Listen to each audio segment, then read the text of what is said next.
Now on Radio 4, Screenshot. Ellen and Mark are celebrating the life and career of the late film director Terence Davies.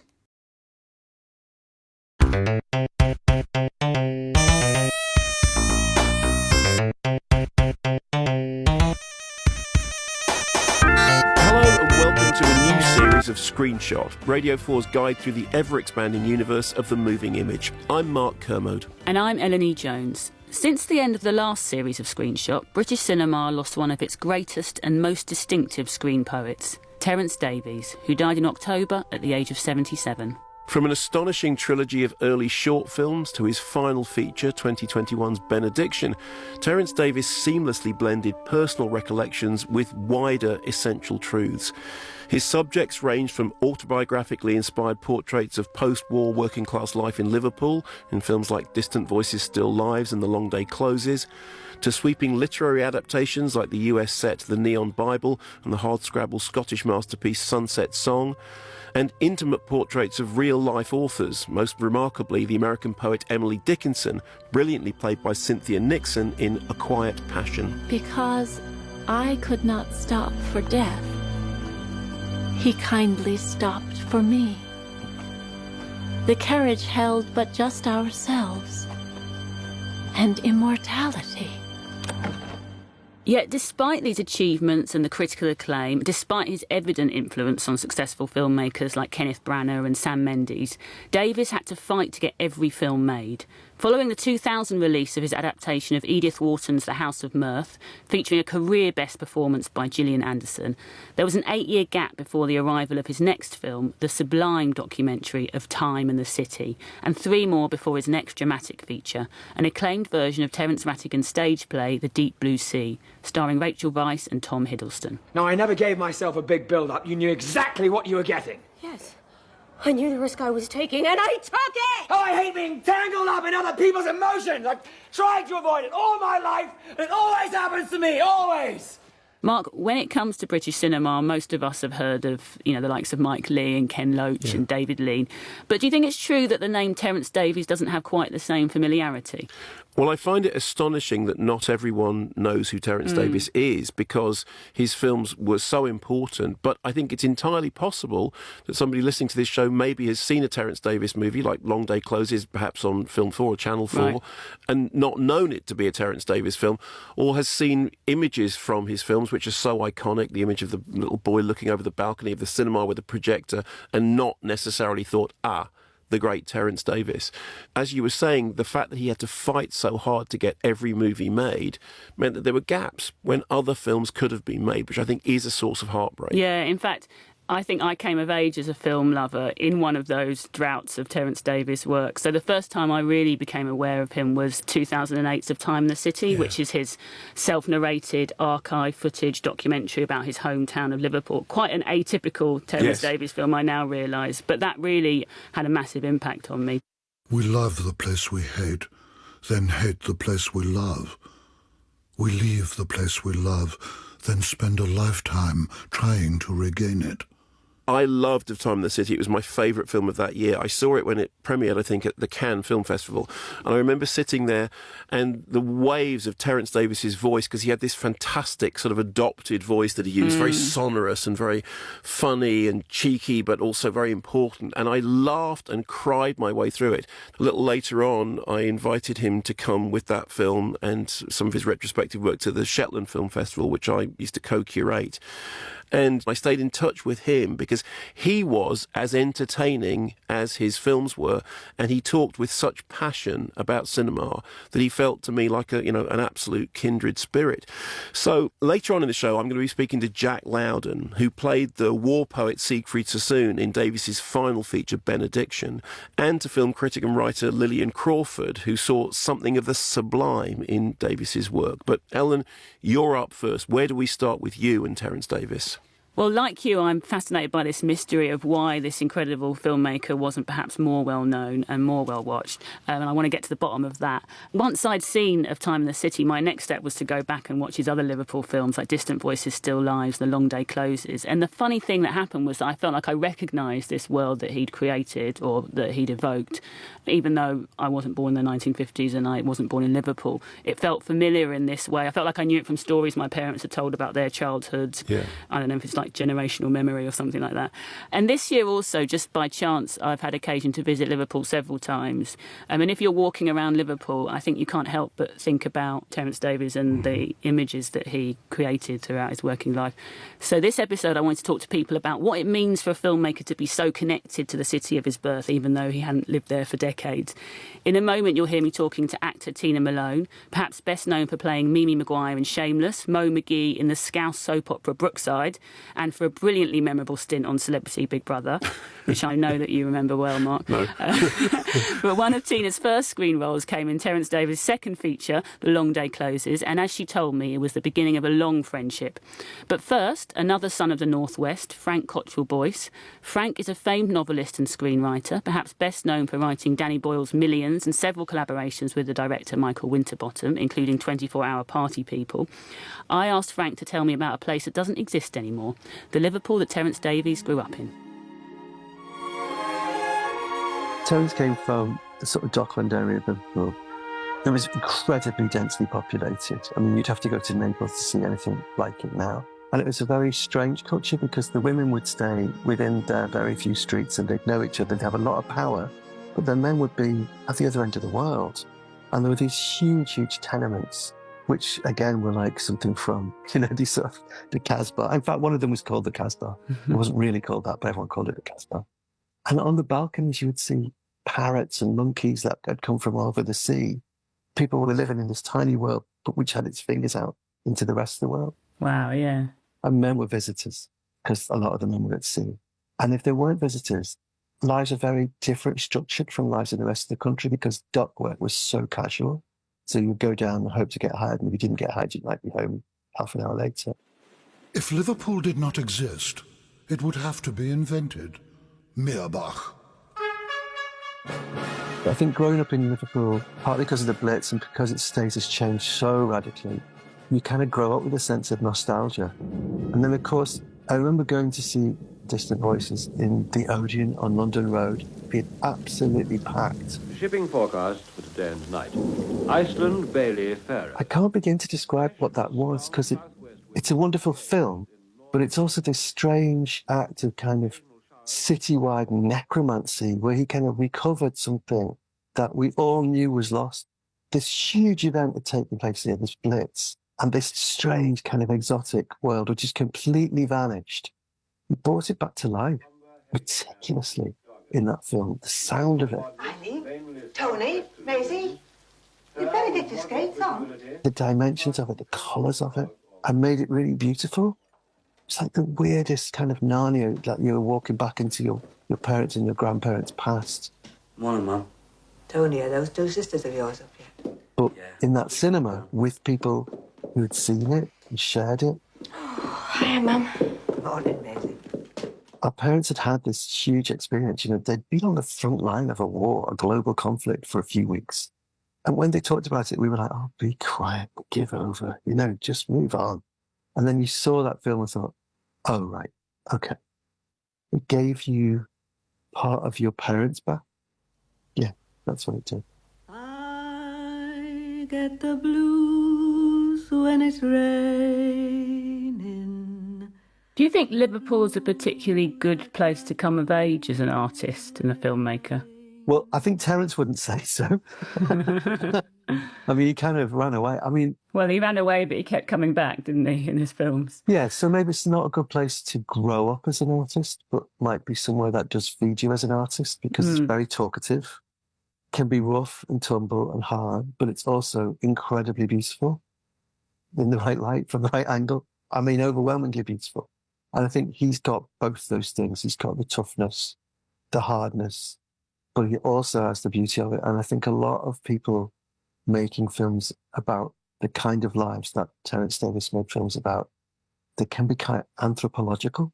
You can feel as though those people have problems, but they don't have souls.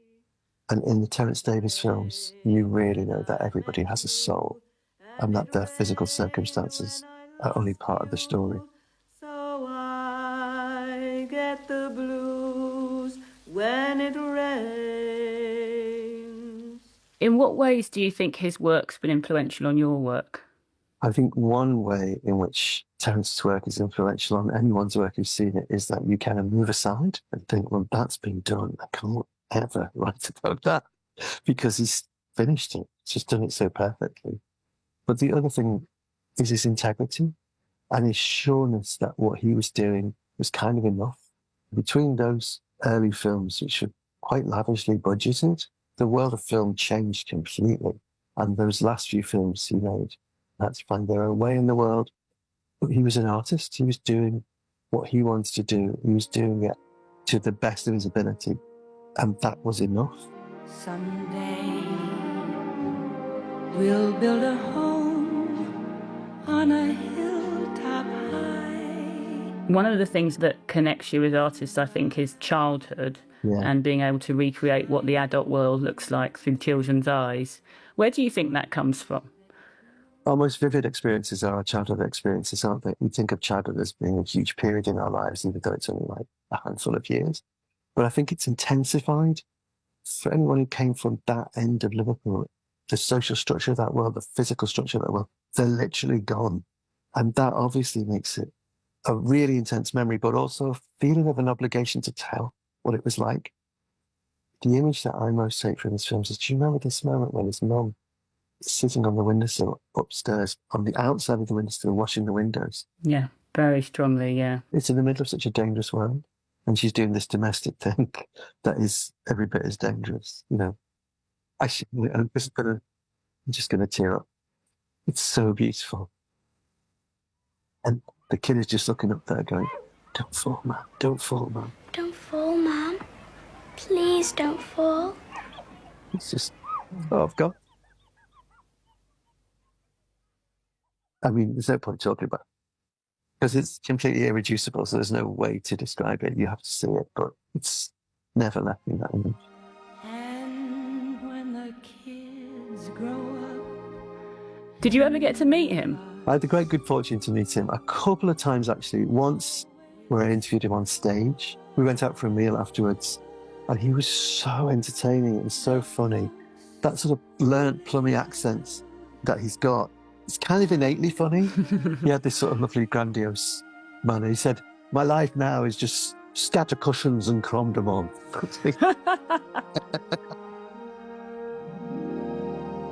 Frank Cottrell Boyce. I'd seen Distant Voices, Still Lives, and was blown away.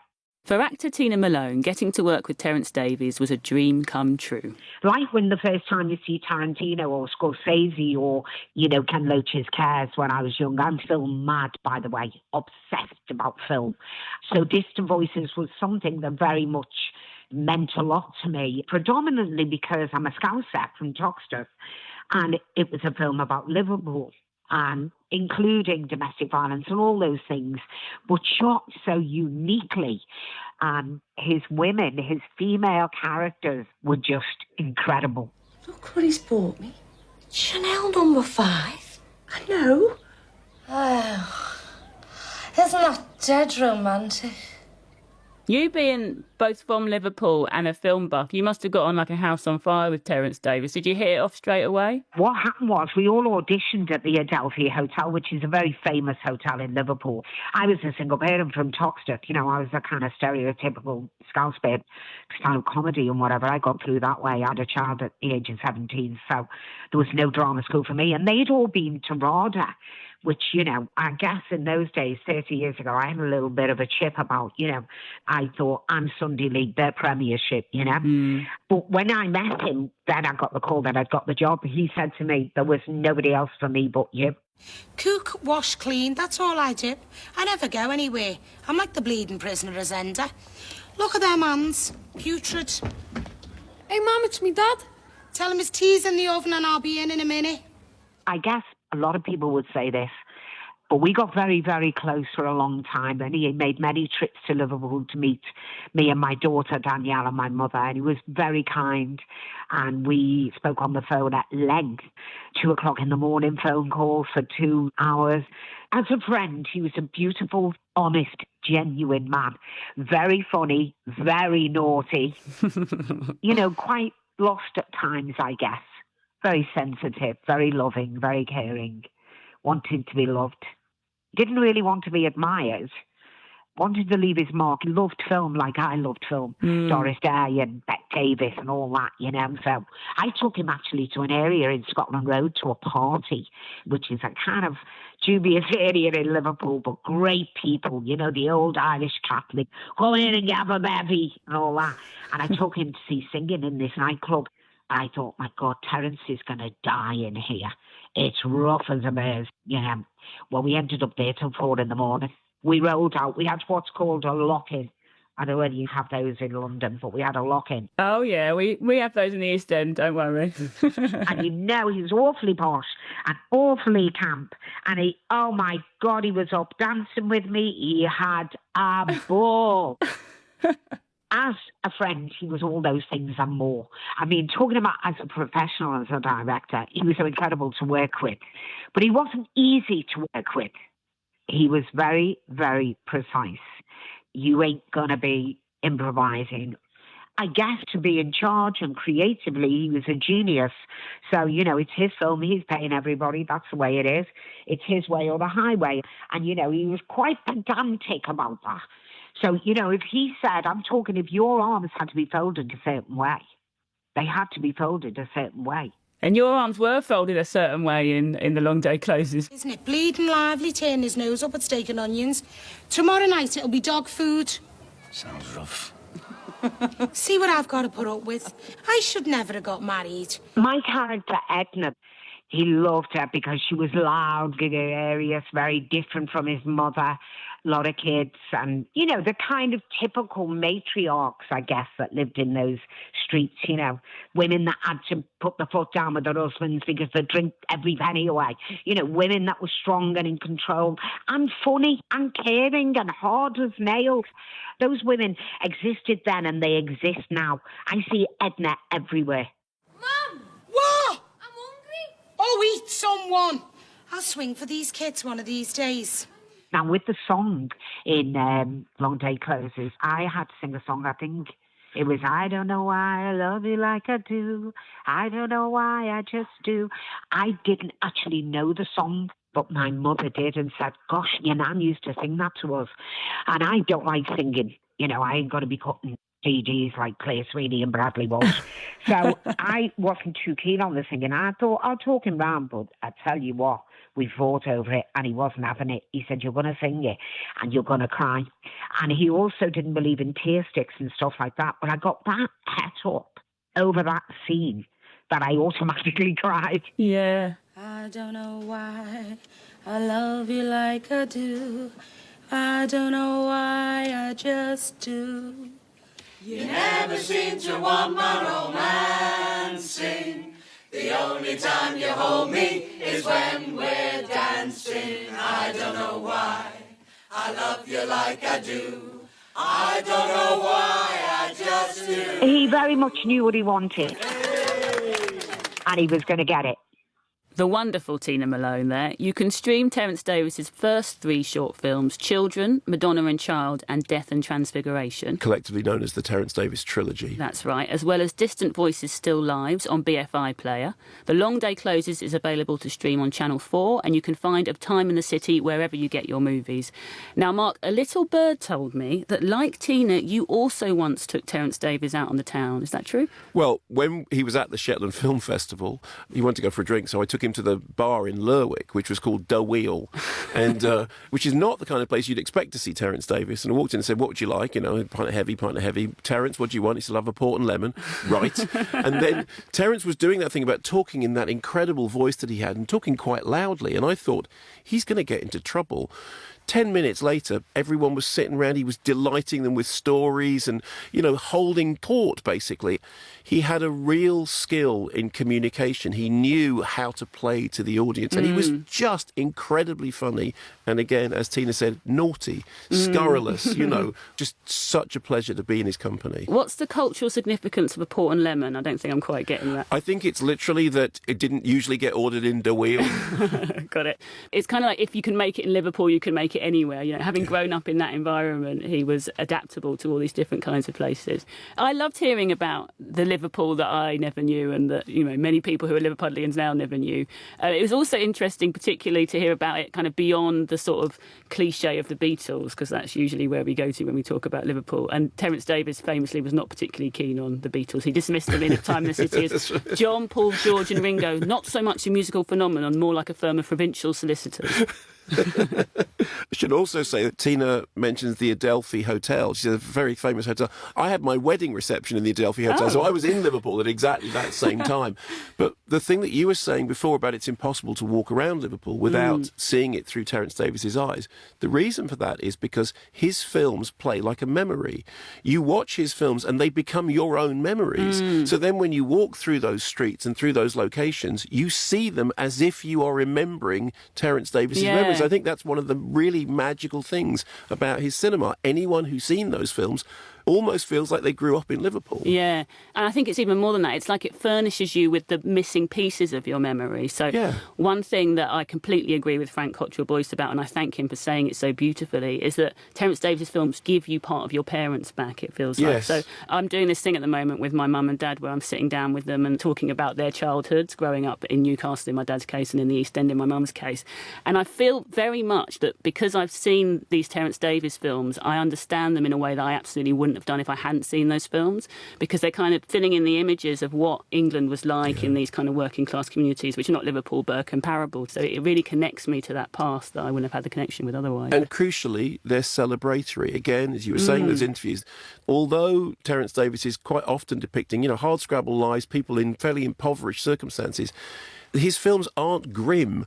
They're full of life, they're full of vivacity, they're full of love and camaraderie and candour, along with the darkness. And I think that's what makes them special, is that there's nothing cliched or patronising about them. A big part of that, not depicting working class life in a way that's cliched or condescending, I think, is how they recognise culture, like the part that going to the movies especially, but also music and poetry can have in people's lives, and the importance it has to be, and that stuff isn't like the preserve of the middle classes and the upper classes, that we all have our connections and our soulfulness that's realised through poetry and music, much as it was in Terence Davies' own life. And I think his films always remind us of that. And as he says in Of Time in the City, when he first... You're up next, Mark.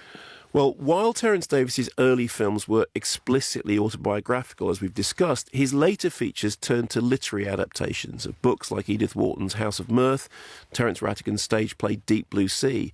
He also made artistic biographies, with Cynthia Nixon playing the poet Emily Dickinson in A Quiet Passion, and Jack Lowden playing Siegfried Sassoon in Benediction. But even when he was interpreting or adapting the work of other artists, Davies's films still remained unmistakably personal, as if he was telling his own story through the lives of others. In a while, you'll hear me talking to Jack Lowden, who played Sassoon in Benediction, and who witnessed firsthand how much autobiography Davies put into his work.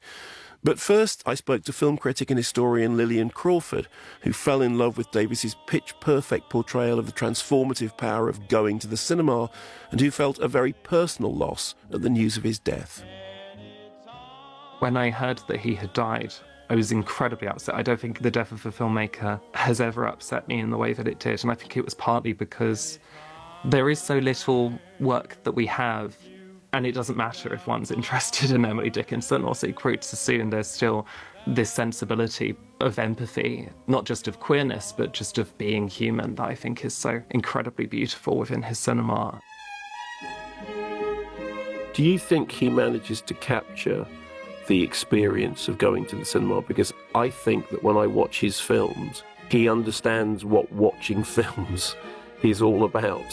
Yes, absolutely. That's particularly the case in The Long Day Closes. There's that wonderful shot of Bud looking over the balcony at the cinema with the projector behind him, and the absolute expression of wonder on his face. The film has this incredible opening sequence which moves from the Minuet by Boccherini, as used in The Lady Killers, and then goes into a derelict street and we hear Margaret Rutherford in The Happiest Days of Your Life. A tap, Gossage. I said a tap.